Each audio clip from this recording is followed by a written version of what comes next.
ও মধুর নামটি নিলে এ হৃদয় হাসে, ও মধুর নামে সুখ নেমে আসে, ও নামের তুলনা মিলে না মিলে না, ও নামের তুলনা মিলে না মিলে না, তুলনা নাই নাই নাই, তুলনা নাই নাই নাই। এসো না আল্লাহর নামে গান গাই, এসো না মনু প্রাণ জুড়াই, এসো না মনু প্রাণ জুড়াই। যে নামে ইব্রাহিমের আগুন হলো পানি, ডাকার মতো ডাকলে আজও সাড়া দিবেন তিনি, ও ভাই সাড়া দিবেন তিনি। যে নামে ইব্রাহিমের আগুন হলো পানি, ডাকার মতো ডাকলে আজও সাড়া দিবেন তিনি, ও ভাই সাড়া দিবেন তিনি। ও মধুর নামে মিটে হতাশার জ্বালা, গলেতে পরাও ও নামের মালা, ও মধুর নামে মিটে হতাশার জ্বালা, গলেতে পরাও। বলবো গজলটা জমা রাখলাম, খেয়াল করেন। তিলাওয়াত করেছি সূরা নাহালের 90 নম্বর আয়াতে কারিমা এবং তিরমিজি শরীফে হাসান সনদে বর্ণিত একখানা হাদিস তেলাওয়াত করেছি। খুব অল্প সময়ের মধ্যে তেলাওয়াতকৃত আয়াত এবং মোবারক হাদিস অনুযায়ী এমন কিছু কথা আল্লাহ তাআলা আমি না খান্দা নালায়েকের নাপাক জবানে ইলকা করে দেন, যে কথাগুলো সর্বপ্রথম আমার অতঃপর আপনাদের সকলের আমলি জিন্দেগিতে কাজে লাগবে। আল্লাহুম্মা আমিন। আল্লাহ তাআলা বলছেন বিসমিল্লাহির রহমানির রহিম, ইন্নাল্লাহা ইয়া'মুরু বিল আদলি ওয়াল ইহসান ওয়া ইতাইজিল কুরবা ওয়া ইয়ানহা আনিল ফাহশা ওয়াল মুনকার ওয়াল বাগয়। লম্বা আলোচনা, শানে নুজুলও বিভিন্ন ভাবে এসেছে। মারিফাতুস সাহাবা কিতাবে হযরত আবু ইয়ালা বর্ণনা করেন, মক্কার যে সমস্ত বড় বড় গোত্র, এই গোত্রের মধ্যে একটা গোত্রের লিডার আকসাম ইবনে সাইফি। তার আগে আরেকটু বর্ণনা, হযরত আব্দুল্লাহ ইবনে মাসউদ রাদিয়াল্লাহু আনহু বলেন, পুরা কালামে হাকিমে আল্লাহ যত আয়াত নাজিল করছেন, যত সূরা নাজিল করেছেন, সমস্ত আয়াত আর সমস্ত সূরা একসাথ করলে যেই ব্যাখ্যা হবে ব্যাপক, সমস্ত আয়াত আর সমস্ত সূরার জামে সব অর্থ কেমন যেন আল্লাহ এই এক আয়াতের মধ্যেই নাজিল করছেন। কোন কোন মুফাসসির বলেন, পুরা কোরআনে যদি আল্লাহ কোনো আয়াত নাজিল না করতেন, কোন সূরা নাজিল না করতেন, শুধুমাত্র এই একটা আয়াতই নাজিল করতেন, আর পৃথিবীর মানুষ যদি এই এক আয়াত আর এই সূরার উপরে আমল করা শুরু করত, তো সব মানুষের নাজাতের জন্য এই একটা আয়াতই যথেষ্ট ছিল। মুফাসসিরিন বলেন, কোরআনে কারিমে যখনই কোনো সূরা নাজিল হয়েছে, যখনই কোনো আয়াত নাজিল হয়েছে, নবী আলাইহিস সালাতু ওয়াস সালামের মুবারক জবান থেকে আয়াত শুনা, সূরা শুনা কেউ কেউ মুসলমান হয়েছে। এই একটা আয়াতের উপরে এত পরিমাণ মানুষ কালিমা পড়ছে, অন্য কোন সূরা আয়াতের উপরে একসাথে এত মানুষ ইসলাম গ্রহণ করে নাই। আকসাম ইবনে সাইফি তার লোকদেরকে ডাইকা বলে, এই তোমরা কি সংবাদ শুনছো? লোকেরা কয় কি? মক্কার জমিনে সব চাইতে সুন্দর, চেহারায় সুন্দর, আখলাকে সুন্দর, লেনদেনে সুন্দর, মুআমালা মুআশারায় সুন্দর, সত্যবাদিতায় সুন্দর, আমানতদারিতায় শ্রেষ্ঠ, সত্যবাদিতায় শ্রেষ্ঠ, সব হাই লেভেল যে ছেলেটা আব্দুল্লাহর ঘরে, এটা আমরা সবাই জানি। কিন্তু হঠাৎ করে শুনতেছি এই ছেলেটা নাকি নবী দাবি করতেছে। সুবহানাল্লাহ বলবেন। আকসাম ইবনে সাইফি বলে, কেউ কেউ কয় ছেলেটা নাকি পাগল হয়ে গেছে, নাউজুবিল্লাহ। কেউ কেউ বলে ছেলেটা নাকি জাদুঘর হয়ে গেছে। আকসাম বলে, আমার দিল বলতেছে আমি একটু ছেলেটারে দেখে আসি। সুবহানাল্লাহ। লোকেরা কয়, কেন আপনি যাবেন কেন? আপনি কি যেমন তেমন নেতা নাকি? আপনার একটা পাওয়ার আছে না? আপনি গেলে তো ছোট হয়ে গেলেন। আপনার যদি যাওয়াই লাগে, আমাদের ভিতর থেকে কাউরে আপনি প্রতিনিধি বানান, আপনার কিছু জানার থাকলে আমরা গিয়ে জিজ্ঞাসা করে আসি, এরপরে মুনাসিব মনে করলে আপনি যাবেন, না হলে দরকার নেই। হ্যাঁ, এইটা সুন্দর বলছো। দুইজন প্রতিনিধি নির্ধারণ করে পাঠায় দেওয়া হলো দুইটা প্রশ্ন দিয়া। কয়টা? দুইটা প্রশ্ন। নবীজির দরবারে গিয়া প্রশ্ন দুইটা করলেন। এক নাম্বার, আপনি কে? নবীজিকে জিজ্ঞাসা করা হলো, আপনি কে? নবীজি বললেন, মুহাম্মদ ইবনে আব্দুল্লাহ সাল্লাল্লাহু আলাইহি ওয়াসাল্লাম। বললেন, আপনি কি? দ্বিতীয় নাম্বার প্রশ্ন, আপনি কি? নবীজি বললেন, আব্দুল্লাহ ওয়া রাসূল, আমি আল্লাহর গোলাম এবং আল্লাহর পক্ষ থেকে প্রেরিত রাসূল। লোকেরা বলতেছে, ও এই গল্প তো এতদিন শুনে আসতেছি। আচ্ছা, তুমি যে রসুল দাবি করো, তোমার কাছে কি কোনো রিসালা আছে, কোনো বার্তা আছে, বাণী আছে আল্লাহর পক্ষ থেকে? কেউ কেউ বলেন, ঠিক এই মুহূর্তে জিবরাইল আমিন আগমন করছেন এই আয়াতে কারিমা নিয়া। নবীজি বললেন, আছে তো, তোমরা কি শুনতে চাও? বলে হ্যাঁ।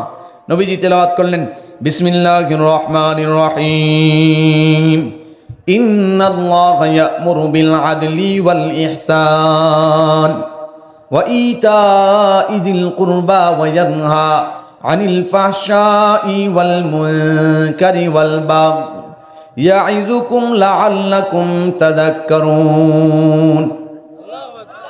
আল্লাহর নবীর মুবারক জবান থেকে তেলাওয়াত শুনি লোকেরা বলতেছে, এ কেমন কথা? জিন্দগির কোনদিন এমন বাণী, এমন রেসালা আমরা শুনি নাই। কোথায় পাইলেন এমন কালাম? আমাদেরকে আর একবার শোনান। আল্লাহর নবী আর একবার তেলাওয়াত করে শোনালেন। লোকেরা বলে, আবার শোনান। আল্লাহর নবী আবার শোনালেন। লোকেরা বলে, আরো একবার শোনান। আল্লাহর নবী আরো একবার শোনালেন।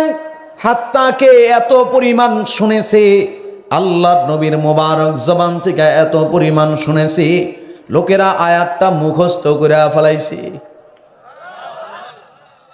আকসাম ইবনে সাইফির সামনে হাজির।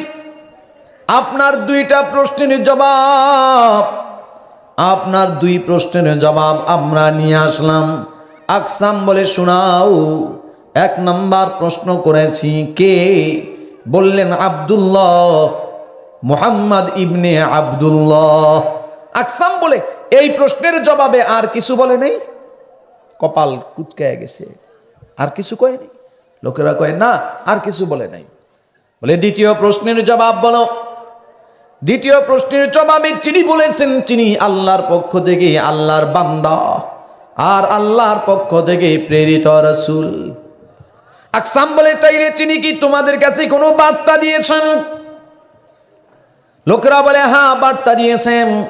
এই যে বার্তা তারা শোনায়া দিলেন, ইন্নাল্লাহা ইয়া'মুরু বিল আদলি ওয়াল ইহসান। আকসাম বলে, কি বাণী শুনাইলা আমারে আরেকবার শোনাও। লোকেরা আবার শোনায়, আবার শোনাও, আবার শোনায়। আকসাম বলে, এটা তো তৃষ্ণা নিবারণ হইতেছে না। এমন কি শুনাইলা, দিলের মধ্যে জ্বালা যন্ত্রণা শুরু হয়ে গেছে। এমন কথা, এমন বাণী, এমন রিসালা জীবনে কোনোদিন শুনি নাই। আবার শোনাও। আবার শোনায়। এত পরিমাণ শুনেছে, আকসাম ইবনে সাইফি আয়াতটা মুখস্থ করে নিছে। এবার গোত্রের সব লোক একসাথ করেছে। আকসাম এবার ভাষণ দেওয়া শুরু করেছে, এরে মহল্লাবাসী, তোমাদের জন্য আমার গুরুত্বপূর্ণ ভাষণ। যাই না নাও, দুইটা প্রশ্ন নিয়ে আব্দুল্লাহর ঘরে আমি প্রতিনিধি পাঠাইলাম। দুইটা প্রশ্নের জবাব আমি পায়া গেলাম। দুই প্রশ্নের জবাব থেকে আমি বুঝলাম আব্দুল্লাহর ঘরে যে ছেলেটা, তিনি একজন আল্লাহর নবী, কোনো সন্দেহ নাই। লোকেরা বলে, কেমনি বুঝলেন? আমাকেও বুঝাইয়া দেন। আকসাম বলে, এক নাম্বার শোনো। জিজ্ঞাসা করেছি, তিনি কে? তিনি বললেন, আব্দুল্লাহ ছেলে মুহাম্মদ সাল্লাল্লাহু আলাইহি ওয়াসাল্লাম। লোকেরা কয়, এর থেকে আবার নবী প্রমাণ করার কি আছে? আকসাম বলে, না, এই প্রশ্নের জবাব থেকে আর নবী প্রমাণ করি নাই। তবে তোমরা যারা আব্দুল্লাহর ছেলেরে পাগল কও, তোমরা যারা আব্দুল্লাহর ছেলেরে জাদুঘর বলো, এ থেকে আমি প্রমাণ পাইলাম আব্দুল্লাহর ছেলে পাগল নয়, জাদুঘর নয়। কেমনে আমাকে বুঝায় দেন? আকসাম বলে, শোনো, এমন একটা জামানা, যে জামানা আমরা পার করছি, এমন একটা জামানা, যে জামানায় মানুষ মূর্খতার কারণে, জ্ঞানহীনতার কারণে, ইলম শূন্যতার কারণে মানুষ বংশের পরিচয় নিয়ে অহংকার করে, গোত্রের পরিচয় নিয়ে অহংকার করে, বাপ দাদার পরিচয় নিয়ে অহংকার করে, তাকাব্বুর করে।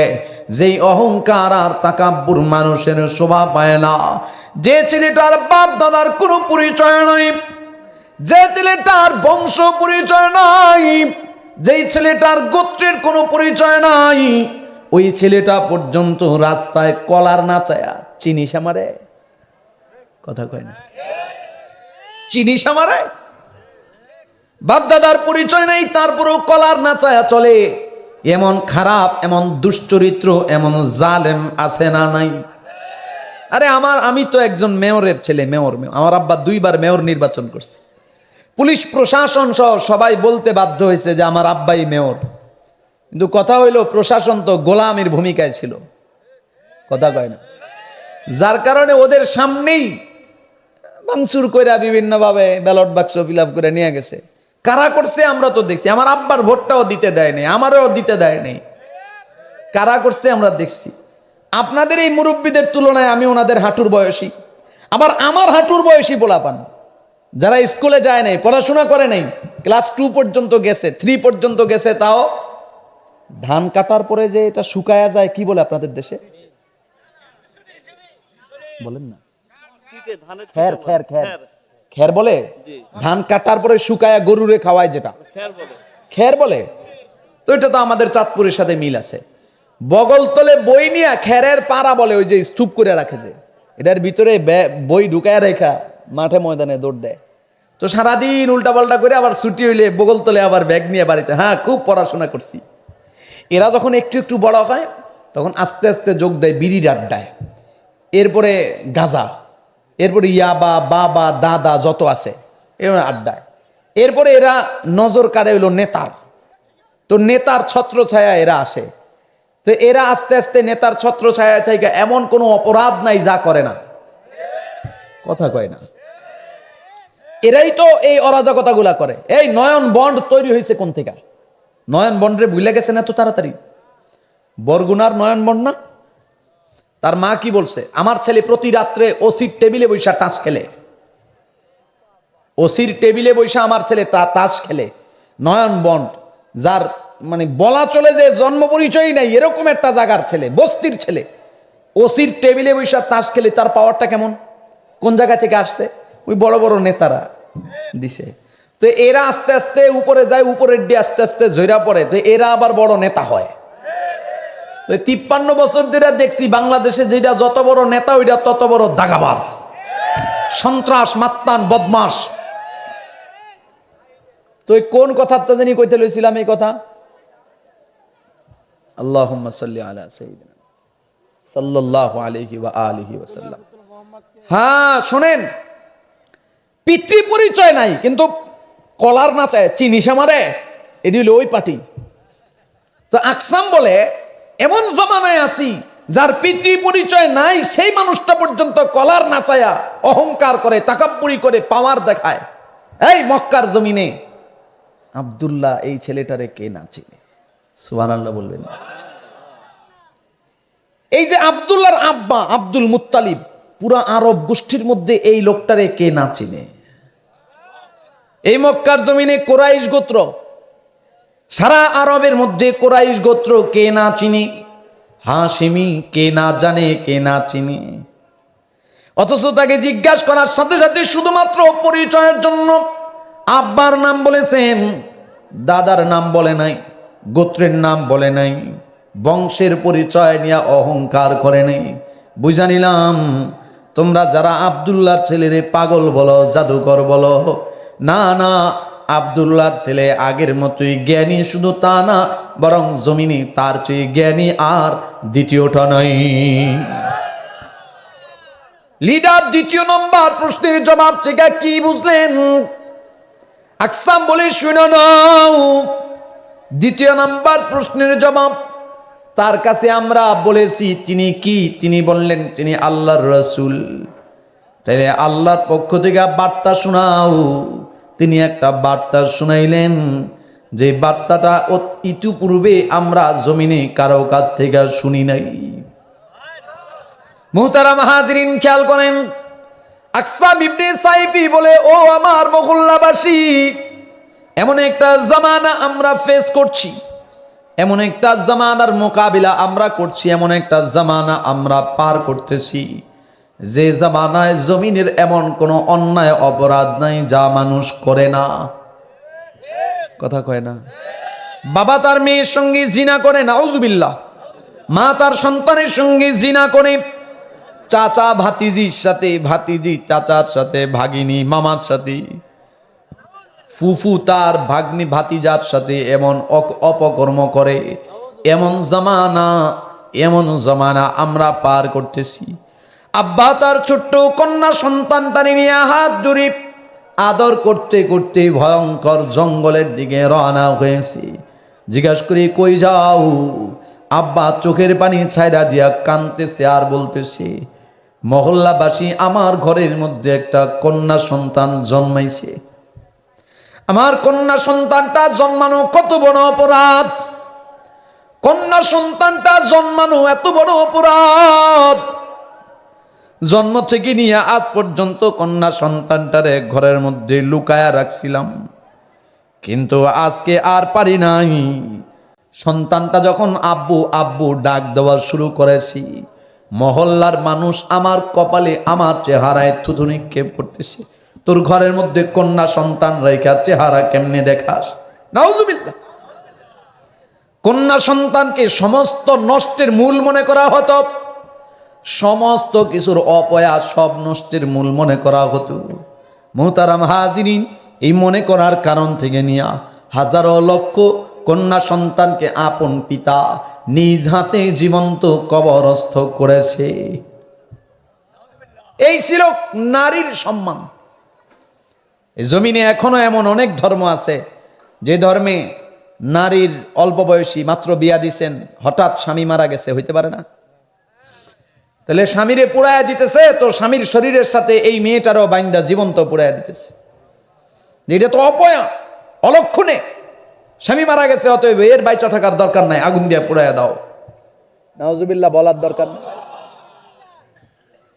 এরপরে এই আইনটারে একটু পরিবর্তন করা হয়েছে, না জ্বালায়া দেওয়া যাবে না, একটা নতুন আইন করা হয়েছে। ঠিক আছে, এই মেয়েটার স্বামী মারা গেছে, এর আর দ্বিতীয়বার বিয়ে দেওয়া যাবে না, তাই এটা ঠাকুরের পায়ের কাছে দিয়ে দাও। এই মেয়েটার জামানি কি করবে? ঠাকুরের কাছে দিয়ে দিছে। তো ঠাকুররাও নাকি জীবনভর বিয়া করে না। যাক, ভিতরে ঢুকতে চাই না। এরপরে এটারও এখন পরিবর্তন হচ্ছে। এখন আস্তে আস্তে মেয়ের স্বামী মারা গেলে তাকেও বিয়ে দেওয়ার মতো অবস্থান তৈরি হইতেছে। হয়ে যাক, কারণ মেয়েটার জামানি তো ব্যয় করতে হবে, ওকে তো নষ্ট পথে ঠেলে দেওয়া যাবে না। দুঃখজনক বিষয় হলো, এই যে এত নির্যাতন, নারীকে জীবন্ত পুড়ে ফেলছে স্বামীর সাথে, কোন সুশীলদের সুশীলগিরি দেখা যায় না। সুশীলরা আইসা আওয়াজ দিতেছে, ইসলাম নাকি নারীর অমর্যাদা করেছে, অসম্মান করেছে। একটু জোরে কন। অথচ ইসলাম আইসা নারীকে জীবন্ত পুইরা ফেলতে, জীবন্ত কবরস্থ করা হইতে উঠায় আইনা এত উঁচু জায়গায় মাকাম দিয়েছে। অন্য কোনো আদর্শ, অন্য কোনো ধর্ম নারীর এত উঁচু মাপের সম্মান দেয় নাই। মুহতারাম হাজিরিন, নবী আরবির কাছে সাহাবী বলে, নবীজি আমার উপরে কার হক বেশি, আমি কার কদর করব, সম্মান করব বেশি? নবীজি বললেন উম্মুকা। বলেন তারপরে? সুম্মা উম্মুকা, সুম্মা উম্মুকা। 3 বার নবীজি বললেন, তুমি তোমার মায়ের সেবা করো, খেদমত করো, মা এত দামি। এরপরে 4র্থবার আল্লাহর নবী বললেন, সুম্মা আবুকা, তুমি তোমার আব্বার খেদমত করো। জোরে কোন সুবহানাল্লাহ। এই যে এত উঁচু তবকার মাকাম ইসলাম দিয়েছে। ইসলাম বলে, নবীজি বলেন, না, নারী পুড়া ফেলার জিনিস না, জীবন্ত কবরস্থের জিনিস না, নারী নষ্টের মূল না, বরং নারী রহমত, বরকত, আমানত। কথা কয় না? নারীর সাথে 4টা সম্পর্কের পুরুষ, পুরুষের সাথে নারীর 4টা সম্পর্ক। বলেন কয়টা? 1 নাম্বার নারী কন্যা। নারী যখন কন্যা তখন সে হয় রহমত। নারী যখন বোন তখন সে হয় নিয়ামত। নারী যখন স্ত্রী তখন সে হয় আমানত, নারী যখন আম্মা তখন হয় জান্নাত। সুবহানাল্লাহ বলবেন না? ইসলাম দিয়েছে বঞ্চিত লাঞ্ছিত মাজলুম মানুষের অধিকার। ইসলাম দিয়েছে বঞ্চিত লাঞ্ছিত মাজলুম মানুষের অধিকার। সাম্য মৈত্রীর শিক্ষা দিয়ে দূর করে অন্যায় অনাচার। কথা কয় না? ওরা নিজেদের কথা ভাবে রাত দিন, কেড়ে নেয় দুঃখীদের অন্ন। ওরা অধিকার দিতে গিয়ে নারীদের বানিয়েছে বাজারের পণ্য। ওরা কারা? বাংলাদেশের কিছু নারী হঠাৎ করে আওয়াজ দিতেছে, আল্লাহ তাআলা আমাদের উপর যে বৈষম্য করছে, নতুন এই বৈষম্য মুক্ত বাংলাদেশে এমন বৈষম্য এমন অবিচার আমরা চাই না। নাউজুবিল্লাহ, গুনাহ হইতে পারে তো। কি আপনারা কি বলেন, আল্লাহ নারীর উপর জুলুম করছে? নতুন করে একটা সংগঠন, আসলে নতুন না, এরা অনেক আগেই ছিল, কিন্তু এতদিন কথা বলে নাই, কারণ এতদিন তাদের সখীরা দেশ চালাইছে, এই জন্য কথা কয় নাই। এখন সখী পালাইছে, এই জন্য এখন এরা মাথাচাড়া দিয়ে উঠতেছে। এরা নারী অধিকার কমিশন নামে একটা সংগঠন আওয়াজ করতেছে, এটার প্রধান হইল শিরিন পারভিন হক। কত চমৎকার নাম! সে আইসা ওর আওয়াজ দিতেছে, এই দেশের মা বোনেরা, আমি তোমাদের জন্য অধিকার নিয়ে এসেছি। যে আল্লাহ তোমাদেরকে অধিকার বঞ্চিত করেছে, আমি সেই অধিকার আল্লাহর থেকে ফিরে আইনা তোমাদেরকে সমান অধিকার দেব। রাসূল বলেন, না, নারীর অধিকার আর পুরুষের অধিকার সমান না, বরং পুরুষের অধিকারের থেকে নারীর অধিকার বেশি। আল্লাহর রাসূল বলে নারীর অধিকার বেশি।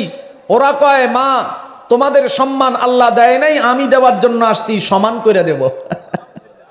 খেয়াল করছেন সমান কি অবস্থা? সমানের গল্প মনে পড়ছে, বলবো? বিরক্ত হইতেছেন আপনারা? রুটি, জঙ্গলের মধ্যে রুটি পাইছে একটা, দুই বান্দরে, দুইটাই কাড়াকাড়ি, পুরাটাই খাইব, দুটাই ঝগড়া। শিয়াল মামা যাইতেছে, পণ্ডিত, এই ঝগড়া করো।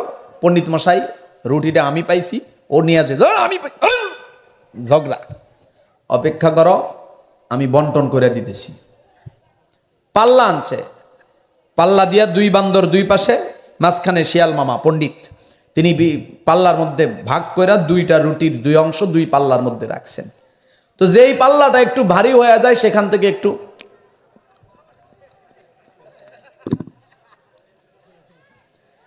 আবার ওইটা যখন একটু নিচে পড়ে যায়, আবার সেখান থেকে একটু টাইনা ছেঁড়া খায়া ফেলায়। বান্দর দুইটা বৈশা কয়, পণ্ডিত মশাই, পাল্লা তো সোজা হইতেছে না। কয়, অপেক্ষা করো, সোজা হচ্ছে। তো একটা পর্যায়ে পাল্লা সোজা হয়েছে ঠিক, কিন্তু রুটির গুষ্টিও নাই। আমাদের দেশে এই সমানের গল্প দিয়া দিয়া সমান সমান দিব, সমান দিব, সমান দিতে গিয়া নারীর ইজ্জতের গোষ্ঠী পর্যন্ত বিলীন করে দেয়। এমনিতেই তো নাচুনে বুড়ি আরো পড়ছে ঢোলের বাড়ি।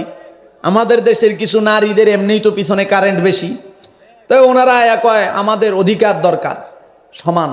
তো শিরিন পারভিন হকেরা কয়, হ্যাঁ, আমরা তো অধিকার দেওয়ার জন্যই বসে রয়েছি, আসো দেন আমার অধিকার।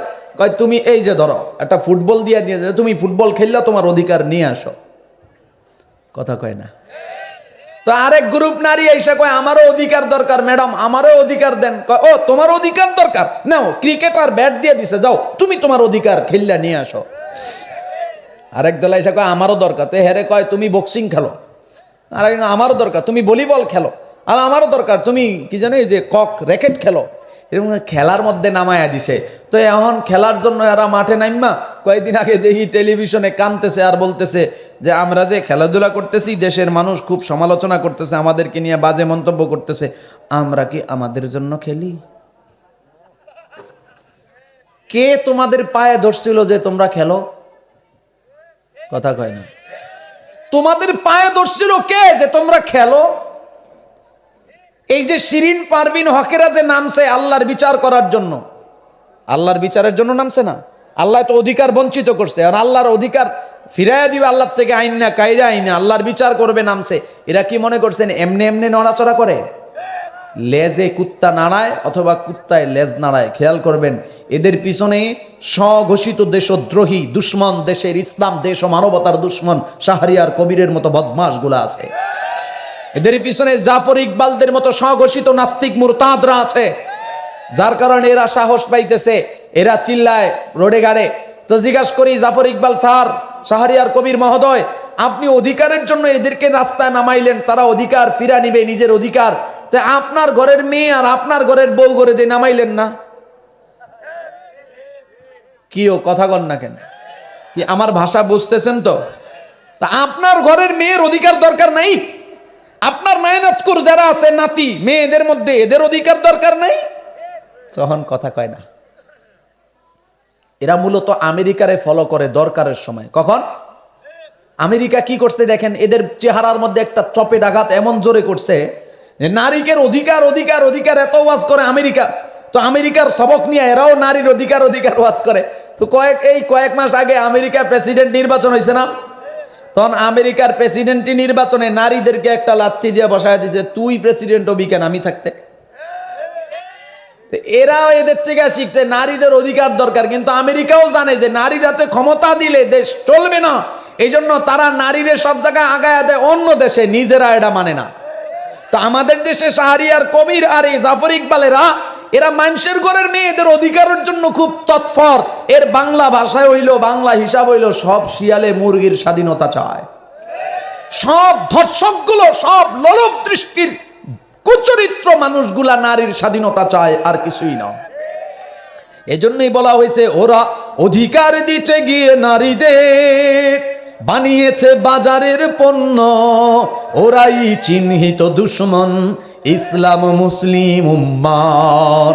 ইসলাম দিয়েছে বঞ্চিত লাঞ্ছিত মাজলুম মানুষের অধিকার। মোহতারাম হাজিরিন, অনেক লম্বা আলোচনা, সময় বেশি নেওয়া যাবে না, এই জন্য আমি একটু একটু টাচ দিয়া যাচ্ছি। খেয়াল করেন, নারীদের ব্যাপারে একটু বলছি, এখন নারীরা তাহলে বলবে, তাইলে আমাদের অধিকারটা কি, এটা একটু বুঝাইয়া দেওয়ার দরকার না? এক কথায় বুঝাইয়া দিই, মা আমার বোনেরা, আম্মা জানেরা, আপনাদেরকে আল্লাহ তাআলা বেশি অধিকার দিছে, সমান নয় বরং বেশি। কেমনে বেশি শুনেন, ওরা তো বলতেছে যাও তুমি ফুটবল খেলা, ইটের ভাটায় কাজ কইরা, ক্রিকেট খেলা, রাস্তাঘাটে এদিক সেদিক, বিমানে, অফিস আদালতে চাকরি করা, কয় এক স্বামীর ফরমাইশ মানাটা গোলামি, বাইরেও ঘর থেকে দেখ থাকবো না কো, বদ্ধ করে দেখবো এবার জগৎটাকে। তো জিজ্ঞাসা করি, তুই এক স্বামীর গোলামি কিল্লিগা? কয় হ্যাঁ, খালি যখন যা কয় তাই আমার কেন মানতে হবে, এটা গোলামি। তো এখন বাইরে বিমানে চাকরি করতে গেছে, এখন 250 জনের গোলামি, second to second, time to time, নির্দেশ করার সাথে সাথে এদিক সেদিকের কোনো সুযোগ নাই। এখনকারটা বড় আরামের চাকরি। আর স্বামীর অর্ডারটা ভালোবাসার সাথে, অত্যন্ত পরম যত্ন মমতার সাথে নির্দেশ করছে, 2 মিনিট দেরি হোক সমস্যা কি, সুযোগ সুবিধা মতো হাতের কাজ গোছায় তারপরে আসো, কারণ স্বামী তো আমার, আমি তো তার। কথা কয় না?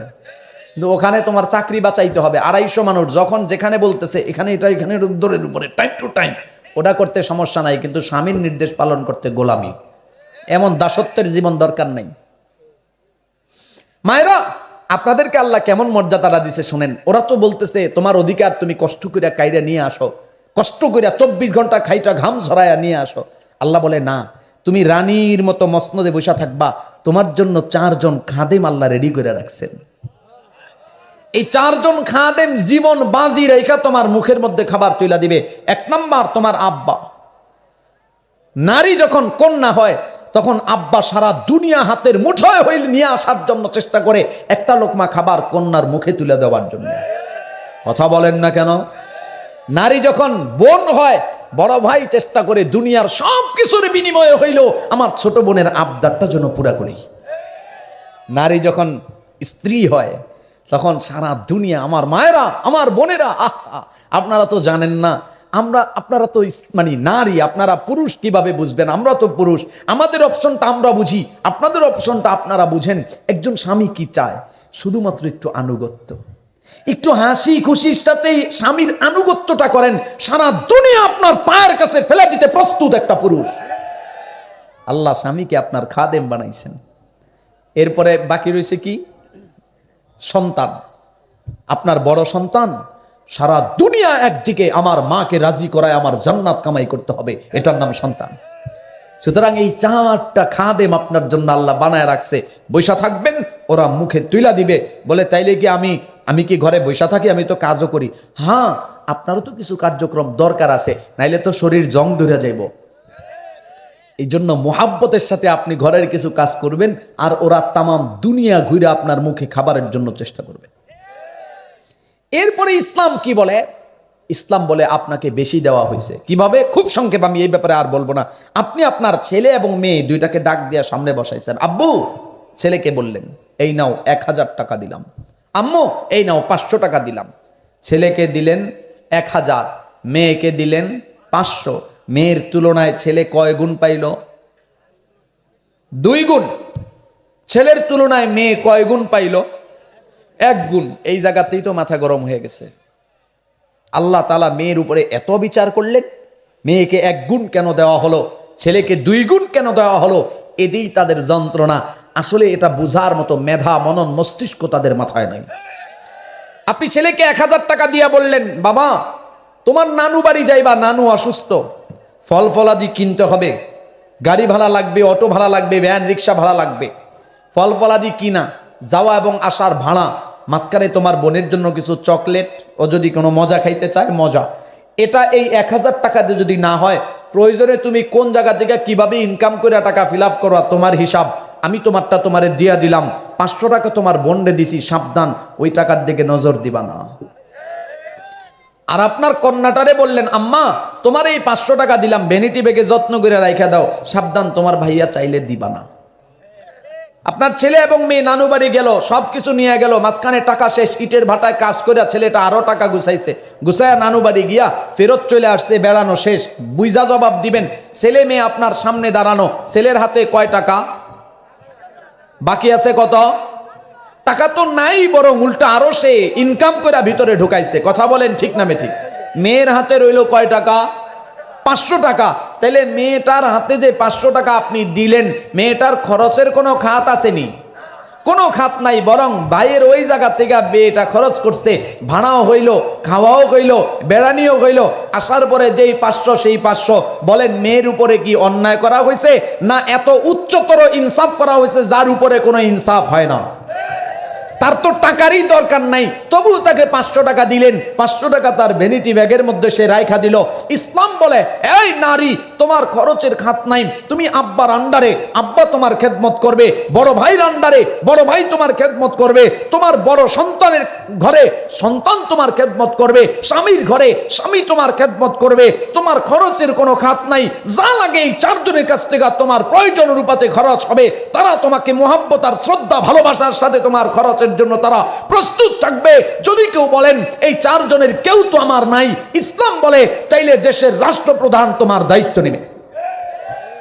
সমস্যা হলো 53 বছর ধরে আমাদের দেশে যারা দেশ চালাইছে, তাগর নিজের, খারাপ কথা এই মুখ দিয়া, নিজের পাশার মধ্যে জোড়াতালি দেওয়ার অবস্থা নিজেদেরই হয় না, আমাদের মা বোনদের দায়িত্ব নিবে কখন? কথা বলেন না কেন? ইসলাম এত সুন্দর করছে, এই যে 4 জায়গা খরচের কোনো খাত নাই, তবু ইসলাম বলে এই তুই তোর কন্যারে মাহরুম করবি না, একটা ভাগ মেয়ের জন্য দিয়া দে। একটা ভাগ মেয়ের জন্য দিয়া দিলাম। ওই যে 500 টাকা মেয়ের ভ্যানিটি ব্যাগে যেরকম রয়ে গেল, ওই ভাগটা মেয়ের জন্য রয়ে যায়। মেয়ের বাবা তার জন্য খরচ করে, ভাই তার জন্য খরচ করে, স্বামী তার জন্য খরচ করে, তার সন্তান তার জন্য খরচ করে, অতিরিক্ত অপশনটা রয়েই গেল। ইসলাম মেয়েকে ঠকায় নাই, বরং ইসলাম নারীর উপরে এত উঁচু মাপের দয়ার ইহসান করেছে, পৃথিবীর অন্য কোনো ধর্ম এরকম ইহসানের নজির কেউ দেখাতে পারে না। মুহতারাম হাজরিন,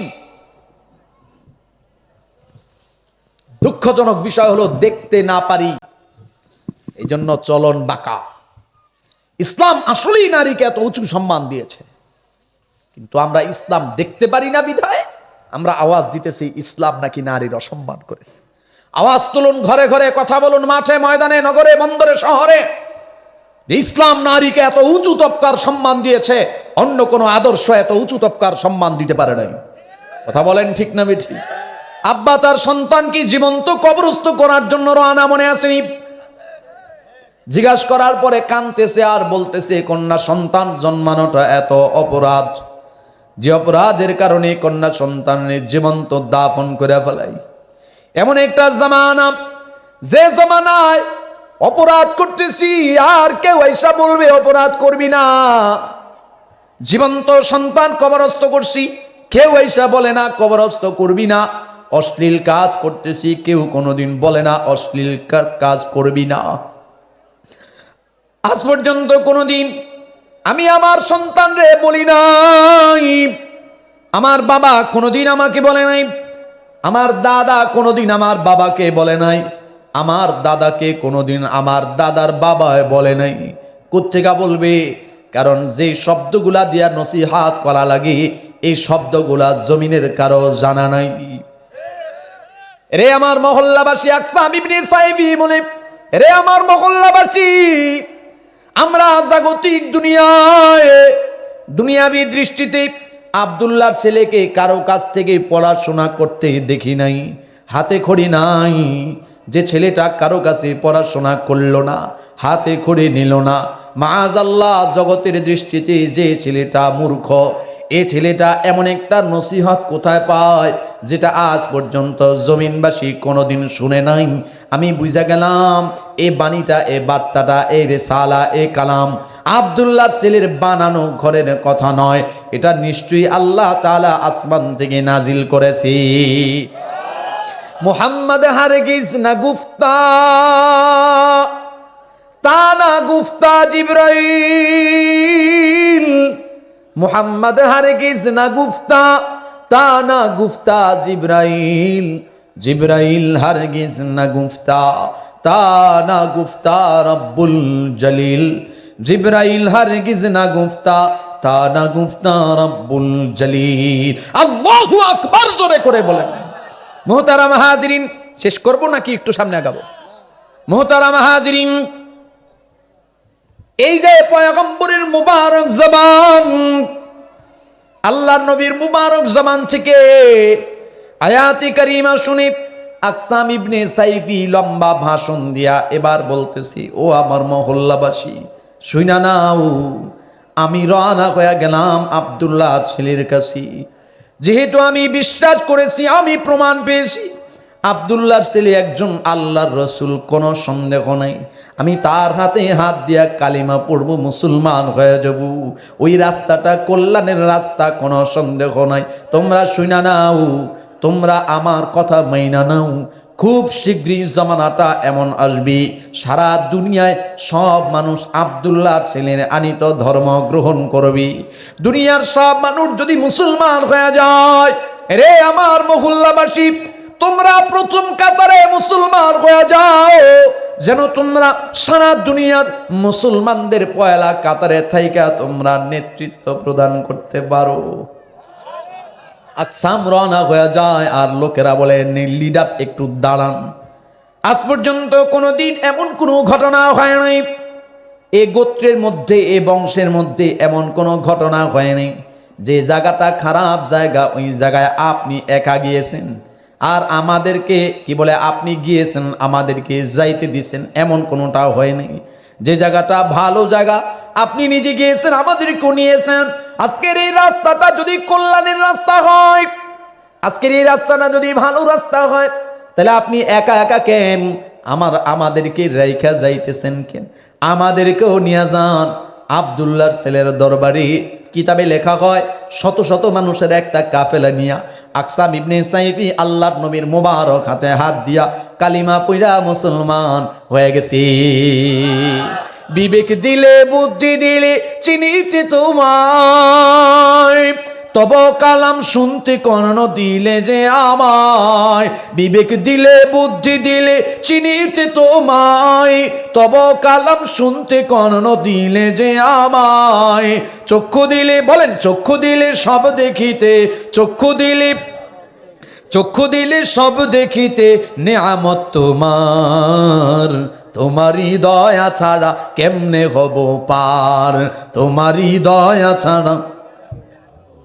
দয়া করো ও গো দয়াল, বলবো আপনারা এখনো মরা মরা, আপনারা আমার উপর রাগ করেন না, তোমার মতো মৌলবীর ওয়াজ না শুনলে কি, কিন্তু আপনাদেরকে আমি এখনো বিশ্বাস করাইতে পারতেছি না যে আপনারা মরা থাকলে আমি কথায় মজা পাইতেছি না। গজলটা জমা রাখলাম, অবস্থা বুঝানি আপনাদের। মুহতারাম হাজিরিন, খেয়াল করেন কি বললেন আল্লাহ তাআলা এই আয়াতে কারিমার মধ্যে। রব্বি কাবা, তিনটা আদেশ করেছেন, তিনটা নিষেধ করেছেন। সব বলা সম্ভব না, শুধু একটা তরজমা ইনশাআল্লাহ। সব বলা সম্ভব হবে না, লম্বা সময়। খেয়াল করেন আল্লাহ তাআলা বললেন ইন্নাল্লাহা ইয়া'মুরু বিল আদলি ওয়াল ইহসান ওয়া ইতা'i যিল কুরবা। রব্বি কাবা বললেন জমিনের মানুষ তুমি আদল করো, দ্বিতীয় নাম্বার ইহসান করো, তিন নাম্বার ইতা'i যিল কুরবা। খেয়াল করেন আদল কি জিনিস, একদম সহজ বাংলা তরজমা। আদল মানে হলো ইনসাফ। ইনসাফ কি জিনিস, সহজ তরজমা। আপনি আমারে নির্যাতন করছেন, জুলুম করছেন, আল্লাহর নবী বলেন প্রথম নাম্বার ইনসাফের দুয়ার হইল আমি তারে ক্ষমা করে দিলাম। এটা হইল আদল, আদলের প্রথম দরজা। এই জুলুম করছে তো তারে ক্ষমা করে দাও। এরপরে আল্লাহর নবী বলেন শোনো, যদি তোমার জুলুমের পরিবর্তে জুলুম করাই লাগে, তুমি ক্ষমা করতে পারতেছো না, এত পরিমাণ জুলুম তোমার উপর করেছে, তাহলে একটা কাজ করো, শোনো, এমনভাবে তার উপর জুলুম ফিরাইয়া দাও, যেই পরিমাণ জুলুম তোমার উপর সে করেছে ঠিক ওই পরিমাণ জুলুম তারে করবা, যারা পরিমাণ বেশি যেন না হয়। হ্যাঁ, ইসলাম কি জিনিস যুবক বুঝাইতে পারি না আমরা, এটা আমাদের ব্যর্থতা। ইসলাম বলে জুলুম করছে তো প্রথম তারে মাফ করে দাও, এটা প্রথম নাম্বার ইনসাফ, প্রথম নাম্বার আদল। এরপরে যদি তোমার তার উপরে বিচার করতেই হয়, তাহলে চোখের বদলা চোখ, কানের বদলা কান, নাকের বদলা নাক, হাতের বদলা হাত। সে যতটুকু তোমার ক্ষতি করছে ঠিক ততটুকুই তুমি তার ক্ষতি করবা, এর যাররা পরিমাণ বেশি যেন না হয়। এরপরে ইসলাম বলে শোনো, জুলুম যে করছে বিচার তার করবা, সাবধান এমন যেন না হয় যে সন্তান জুলুম করছে তো আব্বারে ধরে নিয়ে আসছো, এরম যেন না হয়। কিন্তু আমাদের দেশে এমন চলে কিনা, সন্তান অন্যায় করছে তো বাড়িতে সন্তানরে না পায় আব্বা ধরে নিয়ে গেছে, স্বামী অন্যায় করছে বাড়িতে স্বামীরে না পায় স্ত্রীরে ধরে নিয়ে গেছে, এরকম আছে না নাই? এরপরে পরবর্তী তবকা, আর একটু সামনে আগাবো। নবীজি বললেন শোনো, ইনসাফ এমন ভাবে করতে হবে, চেহারা দেখা না, ইনসাফ করতে হবে অন্যায়ের ধরন দেখা। চেহারা দেখে ইনসাফ করন যাইব না, কারণ চেহারা দেখে যদি ইনসাফ করতে যাও তাহলে দেখা যাবে ও এইটা তো ছাত্রলীগের নেতা, অতএব এর তো বিচার করা যাবে না, এ তো ছাত্র দলের নেতা, এর বিচার করা যাবে না, এ তো বড় এমপি বড় মন্ত্রী, এর বিচার করা যাবে না। বাংলাদেশে 53 বছর ধরে যারা আসলো গেল, যারাই মসনদ চালাইলো, অধিকাংশগুলো তো সব এই কাহিনী।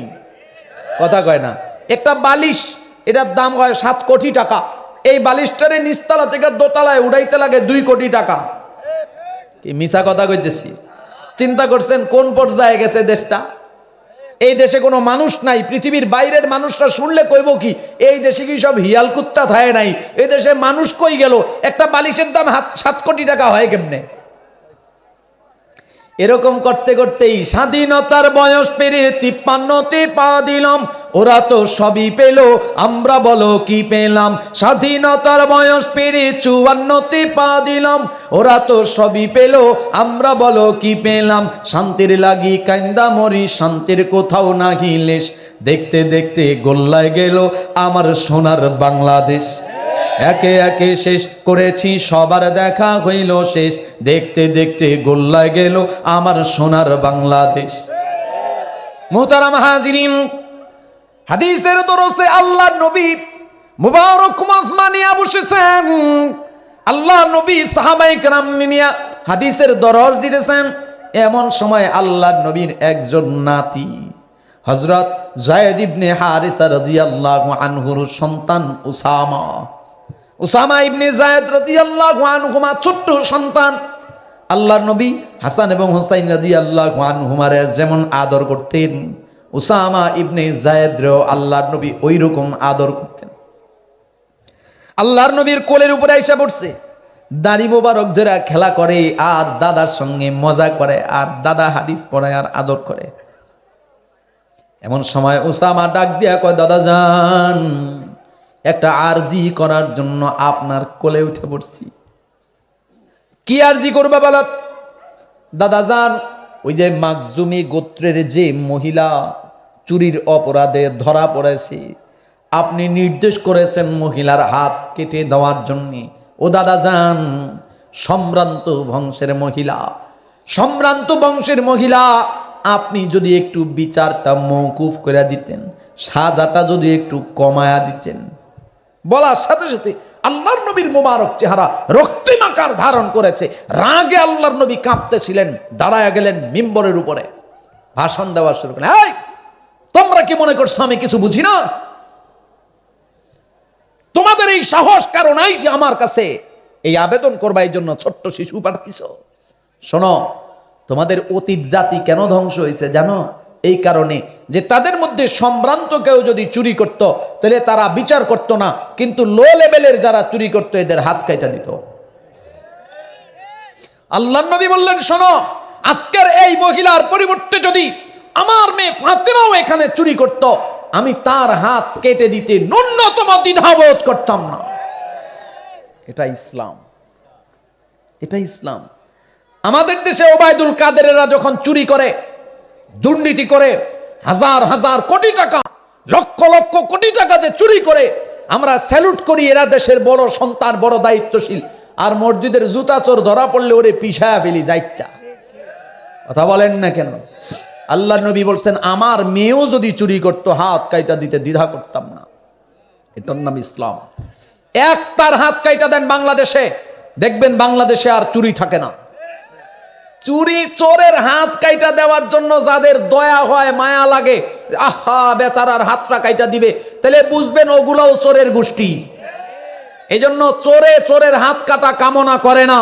এই কামনা না করার কারণে বিশ্বের দ্বিতীয় বৃহত্তম মুসলিম দেশ হওয়া সত্ত্বেও 53 বছর পার করছে স্বাধীনতার, আজ পর্যন্ত বাংলাদেশে ইনসাফ আর শান্তি প্রতিষ্ঠা হয় নাই।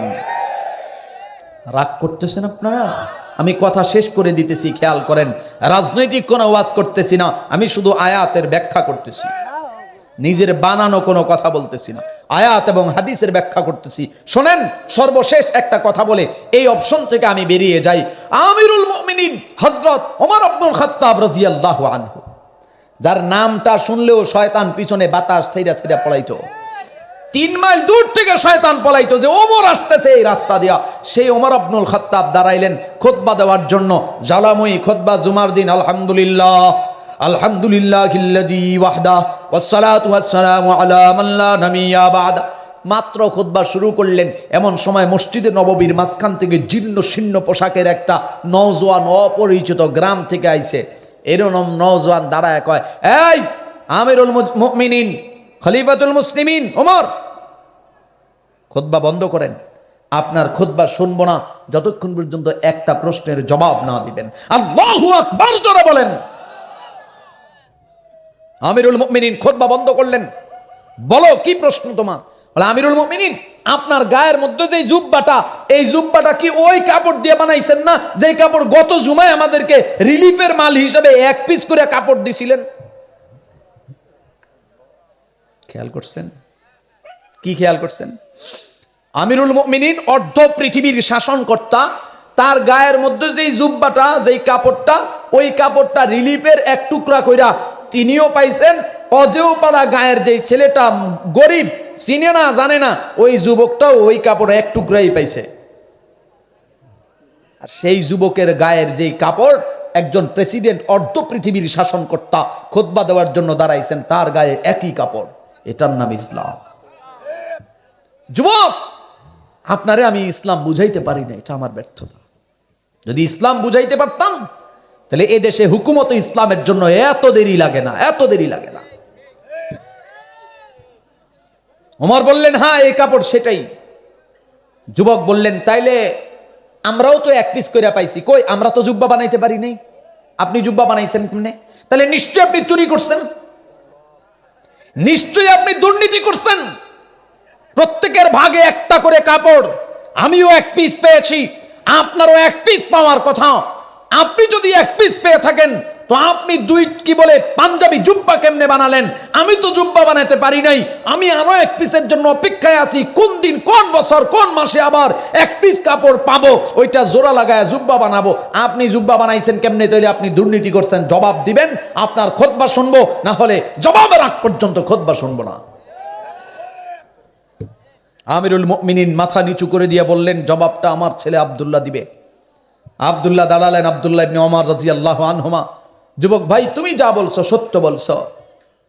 আমার আব্বার ভাগেও একটা টুকরা কাপড়ই, আমার ভাগেও একটা টুকরা কাপড়।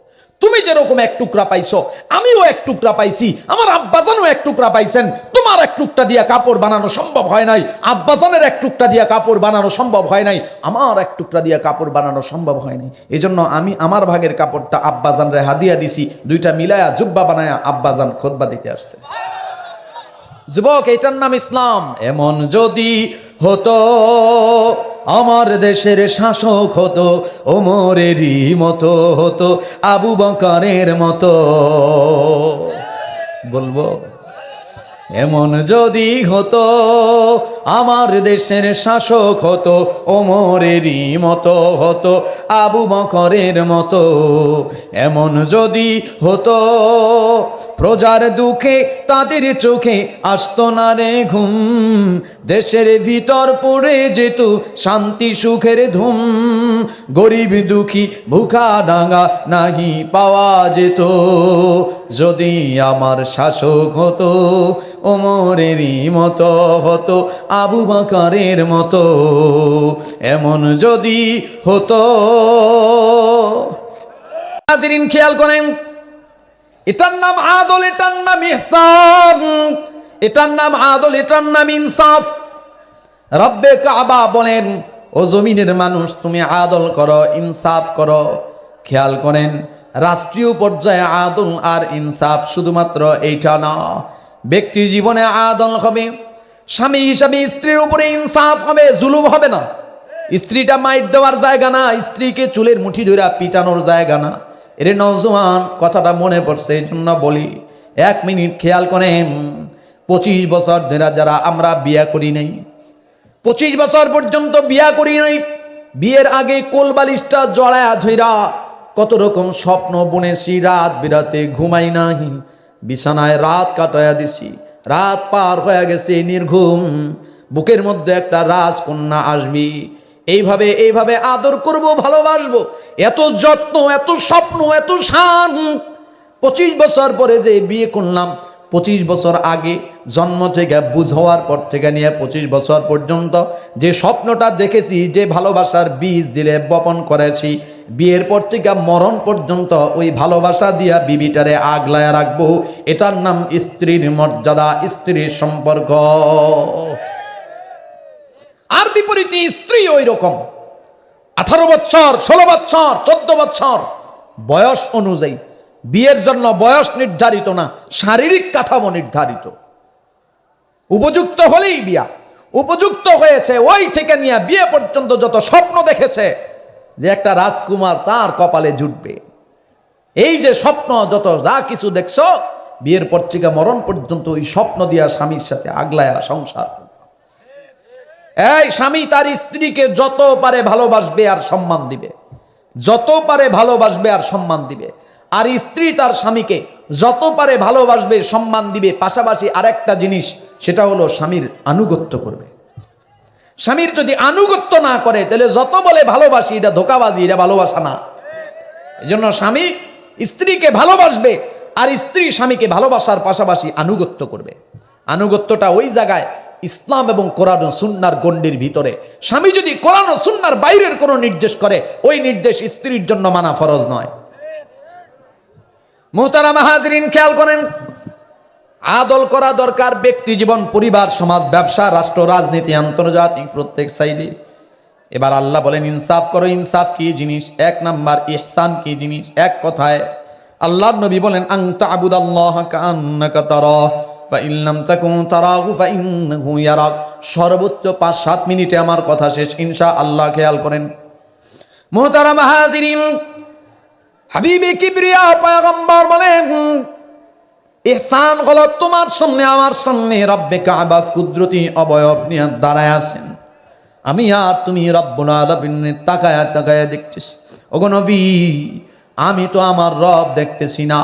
আল্লাহর নবী বলেন, শোনো, তোমার চোখের মধ্যে যদি দুর্বলতা রয়, তোমার চোখের মধ্যে যদি অন্ধত্ব রয়, তোমার চোখের মধ্যে যদি পর্দা পড়া যায়, তোমার চোখের মধ্যে যদি ছানি পড়া যায়, যায় না নাও, তোমার এমন এক রব তোমার সামনে দাঁড়ায়া দাঁড়ায়া তোমারে আমারে দেখতেছে, যার কুদরতি চোখের মধ্যে লা তাখুযুহু সিনাতুন ওয়ালা নাওম, ঘুম নাই, নিদ্রা নাই, তন্দ্রা নাই, পর্দা নাই, অন্ধত্ব নাই। জোরে বলেন সুবহানাল্লাহ। রব্বে কাবা তোমার সামনে আমার সামনে দাঁড়ায়া দাঁড়ায়া আল্লাহ তাআলা নজর দিয়া দেখতেছেন। জিজ্ঞাসা করি, পয়গম্বর, আমার সামনে আল্লাহ তাআলা দাঁড়ানো, আল্লাহর সামনে আমি দাঁড়ানো, আমি দেখি না, আল্লাহ আমারে দেখতেছি, এটার দ্বারা কি লাভ? আল্লাহর নবী বলতেছেন, একটা লাভ আছে। কি লাভ? পয়গম্বর বলেন, শোনো, জমিনে যদি মালিক দাঁড়ায় থাকে, কর্মচারীর কাজের মধ্যে ফাঁকি হয় না, দুর্নীতি হয় না, 2 নম্বরে হয় না, কথা কয় না। হাবিবি কিবরিয়া পয়গম্বর বলেন, তোমার সামনে আমার সামনে যদি রব্বে কাবা দাঁড়ায় থাকেন, তাইলে তোমারও কাজের মধ্যে 2 নম্বরে হবে না, হোক দুনিয়াবি কাজ, হোক পরকালীন কাজ। দুনিয়াবি কাজের মধ্যেও চুরি চামারি হবে না, পরকালীন কাজের মধ্যেও চুরি চামারি হবে না। কারণ আল্লাহ তাআলা কুদরতিভাবে সামনে দাঁড়ায়া দাঁড়ায়া তোমারে আমারে দেখতেছে। আল্লাহু আকবার বলেন। পাহাড় সাগরে নদীর কল্লোলে ঝর্ণার নূপুরে বাতাসের হিল্লোলে কোকিল পাপিয়া বিহগের কণ্ঠে, কোকিল পাপিয়া বিহগের কণ্ঠে শুনি তোমার গুণগান। তুমি সবখানে বিরাজমান, তুমি সবখানে বিরাজমান। আমি ক্ষুদ্রতাই বুঝিতে পারি না, ও গো মহা মহিয়ান। তুমি সবখানে বিরাজমান, তুমি সবখানে বিরাজমান। গ্রহ রবি তারকা পুঞ্জে সোনা ফলা মাঠে খননি কুঞ্জে। বলবো গোসলটা মুসল্লি করে জিগায়া ওয়াজ করন যায় না, কারণ এক এক ফুলের এক এক গ্রাম। এর আগে যত আছে সব হুজুররাই সুন্দর সুন্দর বয়ান করে, বলেন বলতে গেলে ফজরের নামাজ হবে না। এই জন্য আজকের মতো এখানেই আমি আপনাদের কাছ থেকে বিদায় নেব।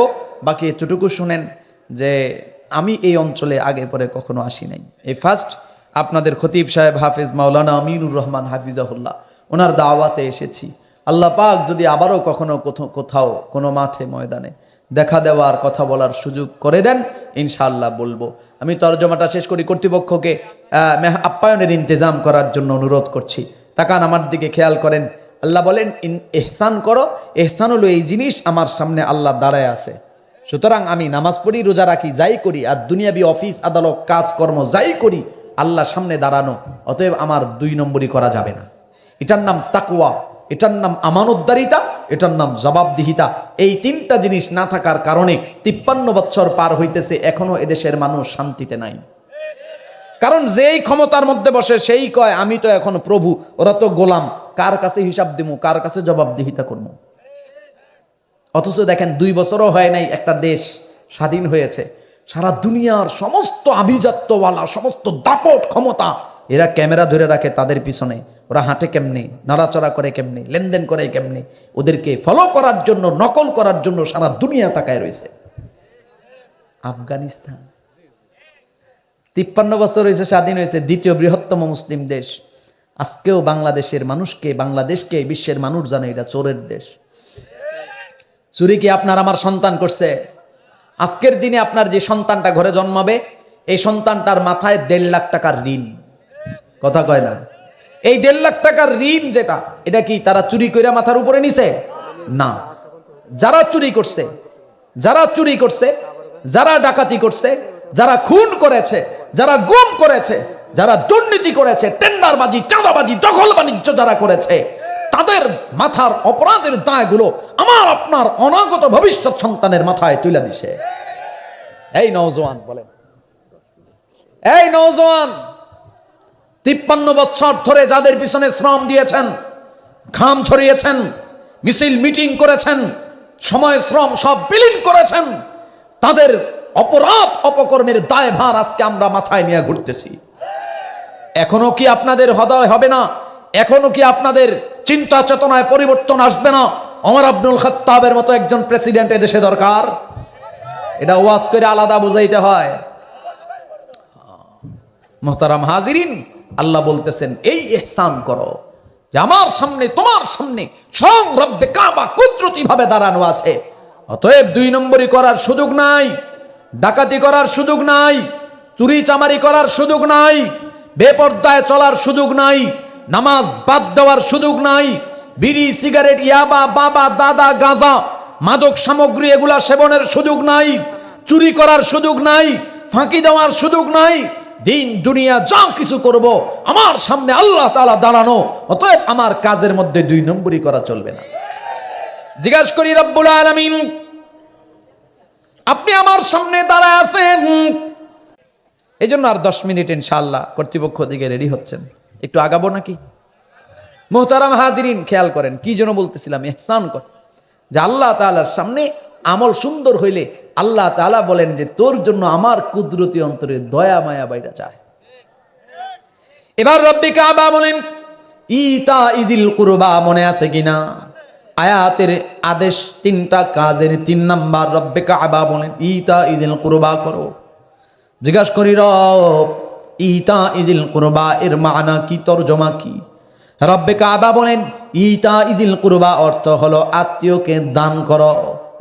পারিভাষিক তরজমা হলো ওয়া আতিজাল কুরবা হাক্কাহু ওয়াল মিসকিনা ওয়া ইবনাস সাবিল ওয়ালা তুবাযজিরু তাবযীরা। আল্লাহু আকবার বলেন। রব্বে কাবা বলেন আত্মীয়কে দান করো, এর মানা হলো তোমার উপরে যার হক আছে, যার উপরে তোমার হক আছে, হকগুলা যথাযথভাবে পালন করে দাও, হকগুলা যথাযথভাবে ফিল আপ করে দাও। আতিজাল কুরবা হাক্কাহু, যার হক তোমার উপরে, তোমার হক যার উপরে, পারস্পরিক হকগুলা যথাযথ আদায় করে দাও। মুহতারাম হাজিরিন, হক আদায় করতে গেলে 2 রকমের সম্পর্ক। জোরে বলেন কয় রকমের সম্পর্ক? একটা হলো শরীয়তের হক, শরঈ সম্পর্ক, আর একটা হলো রক্তের সম্পর্ক। শরঈ সম্পর্ক হলো আল্লাহ আল্লাহর রাসূল, রক্তের সম্পর্ক হলো আব্বা আম্মা, স্ত্রী পুত্র পরিবার পরিজন সন্তান পাড়া প্রতিবেশী আত্মীয় স্বজন দেশ দুনিয়ার মানুষে মানুষে যে সম্পর্ক হয়। ওয়াতিদাল কুরবা হাক্কাহু এর মানা রব্বে কাবা বলেন হক আদায় করে দাও। হক আদায় করতে গেলে নিসবত 2টা, শরঈ নিসবত, রক্তের নিসবত। শরঈ নিসবত সম্পর্কে রব্বে কাবা বলেন ওয়াবুদুল্লাহা ওয়ালা তুশরিকু বিহি শাইআ। হক রক্তের কি বলে, শরঈ হক সম্পর্কে আল্লাহ বলেন আতিউল্লাহা ওয়া আতিউর রাসূল ওয়া উলিল আমরি মিনকুম। খেয়াল করেন মুহতারাম হাজিরিন, রব্বে কাবা বলেন ও জমিনের গোলাম, তুমি আল্লাহ তাআলার হক আদায় করো, রাসূলের হক আদায় করো। জিজ্ঞাসা করি রব্বুল আলামিন, জমিনের মানুষের হক যে নিয়মে আদায় করা হয়, আপনারও হক কি ওইভাবে আদায় করা লাগে নাকি? রব্বে কাবা কেমন যেন বলেন, এই কথা কেন? আমি বলি রব্বুল আলামিন, আপনি না আয়াতের মধ্যে বললেন, আল্লাহ তাআলা কালামে হাকিমের আয়াতের মধ্যে এক আয়াতে বলছেন আলাম নাজআল লাহু আইনাইন ওয়া লিসানান ওয়া শাফাতাইন ওয়া হাদাইনাহুন নাজদাইন। রব্বে কাবা পৃথিবীর মানুষের দিকে লক্ষ্য করে বলেন, রে নওজোয়ান, আমি রব কি তোরে দুইটা চোখ দান করি নাই? আমি কি তোরে দুইটা কান দান করি নাই? আমি কি জবান দেই নাই? আমি কি দুইটা ঠোঁট দান করি নাই? মোহতারাম হাজিরিন, খেয়াল করেন, আমার দিকে তাকান। এ জমিনের সন্তান যদি আব্বার কথা না শুনি, সন্তান যদি আব্বা আম্মার কথা না শুনি, আম্মা আফসোস করে, কান্দে, কপাল চাপড়ায়, হায় রে, এই সন্তানটারে কি আমি গর্ভে ধারণ করি নাই? এই সন্তানকে পেটে ধারণ করে আমি মা কত না কষ্ট করলাম। এই সন্তান যখন আমার পেটে ছিল, সারাদিন আমি কষ্ট করেছি। রাত হয়ে গেছে, সবাই রে খাবার খাওয়ায় দিয়া মা যখন খাবার খাইতে যায়, প্লেটের মধ্যে খাবার নিয়ে মা খায়া যখন মুখের মধ্যে লোকমা তুইলা দিবেন, অমনি আমি সন্তান মায়ের পেটের মধ্যে থাইকা কলিজা বরাবর একটা লাথি মেরেছি। সারাদিনের খাবার মায়ের বন্ধ হয়ে গেছে।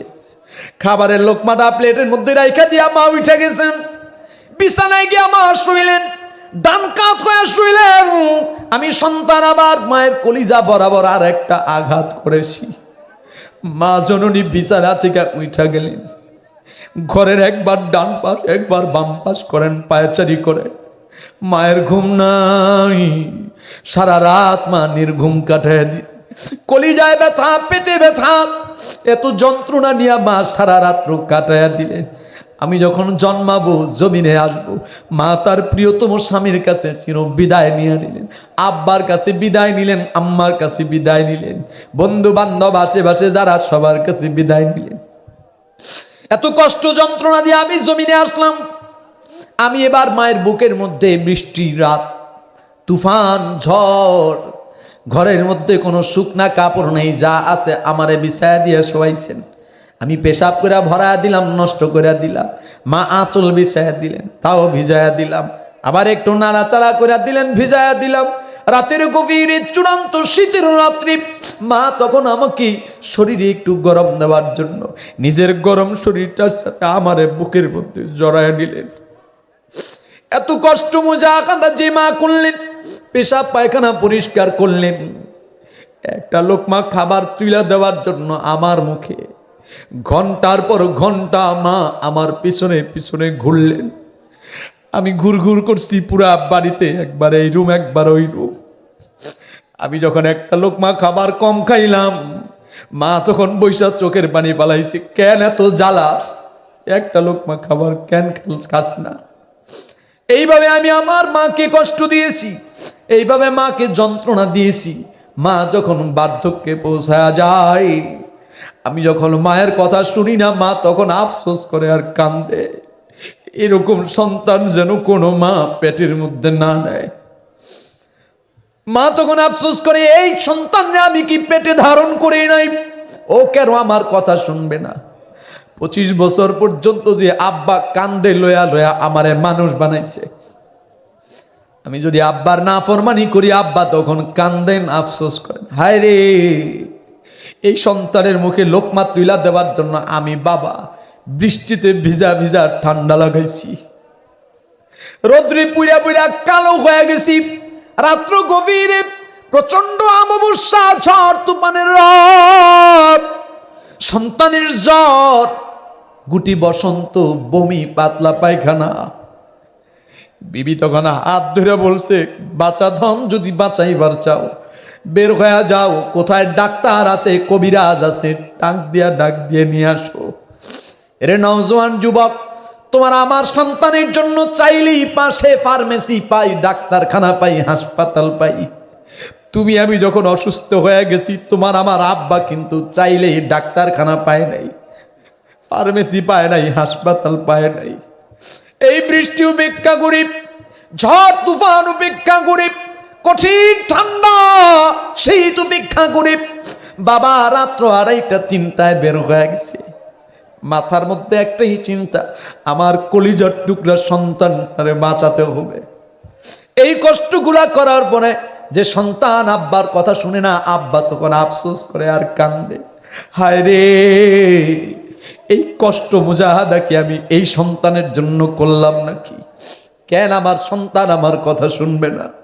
এমনি রব্বি কাবা বলেন, রে গোলাম, আমি তোরে চোখ দান করি নাই, আমি কি তোরে কান দান করি নাই, ঠোঁট দান করি নাই, জবান দান করি নাই? ডানে বামে তাকায়া দেখ, কত মানুষ সুস্থ মস্তিষ্ক পুরা 3.5 হাত বডি সুন্দর, কিন্তু 2টা চোখ আমি মাওলা তারে দেই নাই। অন্ধ মানুষ জমিনে আছে না নাই? দেখতে শুনতে পুরা সুন্দর, কিন্তু জবান নাই, বোবা আছে না নাই? হাত নাই, পা নাই, এমন অঙ্গ প্রত্যঙ্গ নাই, এমন মানুষ আছে না নাই? রব্বে কাবা বলেন, আমি তোরে এত সুন্দর করে বানাইলাম, তুই কেন আমার নাফরমানি করবি? জিজ্ঞাসা করি রব্বুল আলামিন, জমিনে আব্বা আম্মা যেভাবে আফসোস করে আপনিও কি ওইভাবে করেন? রব্বে কাবা বলেন না, আল্লাহুস সামাদ। পৃথিবী সৃষ্টি থেকে নিয়ে কিয়ামত পর্যন্ত যদি মানুষ আমার নাফরমানি করে, আমার কোনো ক্ষতি নাই। পৃথিবী সৃষ্টি থেকে নিয়ে কিয়ামত পর্যন্ত যদি মানুষ আমার কুদরতি কদমে সিজদায় পড়ে থাকে, আমার কোনো লাভ নাই। এরে গোলাম, আমার নাফরমানি করলে তোর ক্ষতি, আমার ইবাদত করলে তোর লাভ। এই 3টা আদেশ রব্বে কাবা করলেন, 3টা নিষিদ্ধ শুধু তরজমা ওয়ায়ানহা আনিল ফাহশা। আল্লাহ অশ্লীলতা করতে নিষেধ করেন। অশ্লীল কাজ কোথায় হয়? আমাদের মুসলমানের বিয়া বাড়িতে, আমাদের মুসলমানের সুন্নাতে খতনায়, আমাদের মুসলমানের দোকানপাট উদযাপনে উপলক্ষ, কি বলে, দোকানপাট উদ্বোধন উপলক্ষে 21শে ফেব্রুয়ারি, 16ই ডিসেম্বর, 1লা বৈশাখ, 1লা জানুয়ারি, 26শে মার্চ, এগুলার মধ্যে গান বাজনার মাধ্যমে নষ্টামি হয়, অশ্লীলতা হয়। ওয়ায়ানহা আনিল ফাহশা ওয়াল মুনকার, অনর্থক কাজ করতে আল্লাহ নিষেধ করেছেন। খেলাধুলা যারা দেখেন, বৈশা বৈশা সময় নষ্ট হয়, যারা খেলেন সময় নষ্ট হয়। আমাদের দেশের প্রধানমন্ত্রী পর্যন্ত সব কার্যক্রম করে আর কোনো কাজ বাকি নেই, এজন্য বেডি বৈশা বৈশা স্টেডিয়ামে খেলা দেখে। অনর্থক কাজ নিষেধ। এরপরে ওয়াল বাগ, আল্লাহ বলেন জুলুম করবি না। রব্বে কাবা, যা বললাম, যা শুনলাম, আমাকে আমল করার তৌফিক দান করেন, সবাইকে আমল করার তৌফিক দান করেন। মা আলাইনা ইল্লাল বালাগ।